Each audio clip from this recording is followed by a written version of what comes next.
Do redakcie nám pristal nový Samsung Galaxy S25 Ultra a v tomto videu sa pozrieme na jeho 5 nových funkcií, ktoré budete využívať každý deň.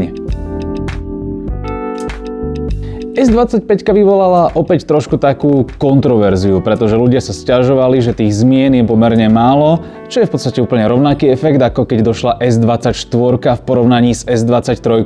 Jednoducho žijeme v dobe, kedy už sa tie najväčšie zmeny dotýkajú práve softvéru a zakomponovania AI, pretože nejaké veľké hardwareové zmeny sa už úplne očakávať nedajú a Samsung sa v tomto prípade drží toho pravidla, že pokiaľ niečo nie je pokazené, tak to netreba opravovať. To platí o dizajne, pretože ten optimalizovaný telefón je niečo ľahší, takže sa lepšie drží v rukách a naozaj ten hranatý tvar je úplne super na každodenné používanie. Trošku mi vadí, že keď ho položíte na stôl, tak kvôli objektívom sa trošku takto nakláňa, ale myslím si, že aj tak telefón za takéto peniaze bude nosiť každý v obale. A keď už spomínam ten foťák, tak najväčšou zmenou je, že 12 megapixelový širokouhlý objektív nahradil nový 50 megapixelový, ale úprimne tá kvalita fotiek je stále na špičkovej úrovni, skutočne v Androidovom svete je toto zhruba to čo viete dostať, hlavne aj teraz s tými AI úpravami a posúďte to sami. Pri displeji sa opäť dostávame k tomu, že v podstate tu sú iba drobné zmeny, naďalej má 6,8 palcu, adaptívnu obnovovaciu frekvenciu od 1 do 120 Hz, ale svietivosť je vyššia až 2600 nitov a zároveň, keďže je tu opäť použitá tá antireflexná vrstva, tak keď ste na priamom slnku, tak nemusíte mať taký vysoký jas, aby ste dokázali čítať na tom displeji a tým pádom máte aj lepšiu spotrebu energie. No a keď sa bavíme o spotrebe energie, tak baterka má tiež stále 5000 mAh,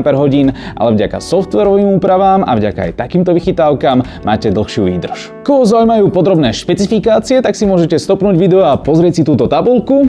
No a my ostatní poďme na 5 funkcií, ktoré vám zmenia každodenné používanie Samsungu. Ako prvý je tu hlasový asistent Gemini a určite si hovoríte, že však počkať, Google Gemini môže mať na akomkoľvek Androide? No môžete, lenže tu je spojený aj s Bixby, vďaka čomu má väčšiu databázu a zároveň prístup k viacero aplikáciám, takže dokážete rovno vďaka hlasovému ovládaniu niečo pridať na Facebook, pustiť si na Spotify alebo pridať na Spotify, alebo sa ho viete opýtať aj hlasom: Hey Google, when is the next Formula 1 race? The next Formula 1 race is the Australian Grand Prix. A keď mi na toto odpovie, tak tento event, keďže chápe kontextu, mi rovno pridá do kalendáru. Can you add that to my calendar? Okay, you've got an event from 7 a.m. to 12 a.m. on Sunday, March 16th called Australian Grand Prix. A je to tam. Ďalšou užitočnou funkciou je AI Select, čo je v podstate takéto menu na boku, ktoré si dokážete swipenúť v akomkoľvek momente a zakružkovať pasáž obrazovky, s ktorou chcete niečo urobiť. Takže napríklad, keď ja tu mám teraz dlhý text, tak si ho môžem zosumarizovať, prípadne získať ten daný štýl toho textu a pracovať s ním ďalej. Alebo napríklad tu mám nejaký obrázok, ktorý si chcem screenshotnúť, tak opäť si ho iba zakružkujem a rovno vďaka AI dokáže rozpoznať segmenty obrazovky a tým pádom ho nemusím nejakým spôsobom dodatočne orezávať.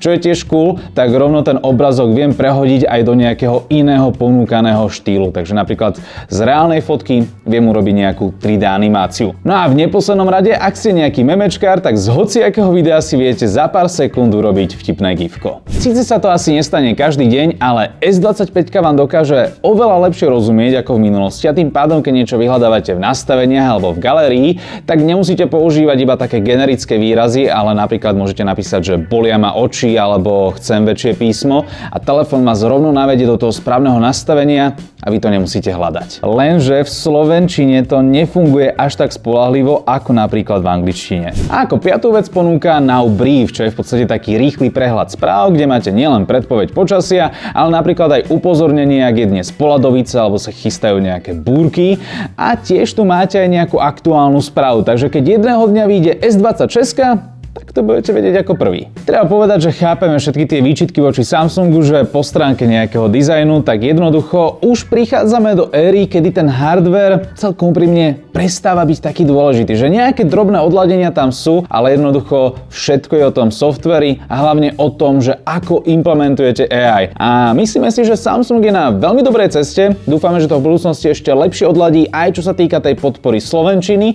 ale jednoducho veľa tých funkcií je takých, ktoré sme naozaj používali počas celého testovania a teraz sa vrátiť k telefónom, ktoré ich nemajú, tak začína byť celkom náročnejšie a náročnejšie. Pretože minulý rok to bolo ešte o tom, že OK, je to marketing, máme tam nejaké AI, niečo to robí, ale tento rok to už niečo robí aj s vami. No a skript tohto videa je na konci, takže mi do komentu napíšte, že ktorá z funkcií Samsungu S25 Ultra sa najviac páčila vám a vidíme sa pri ďalšom videu. Čaute!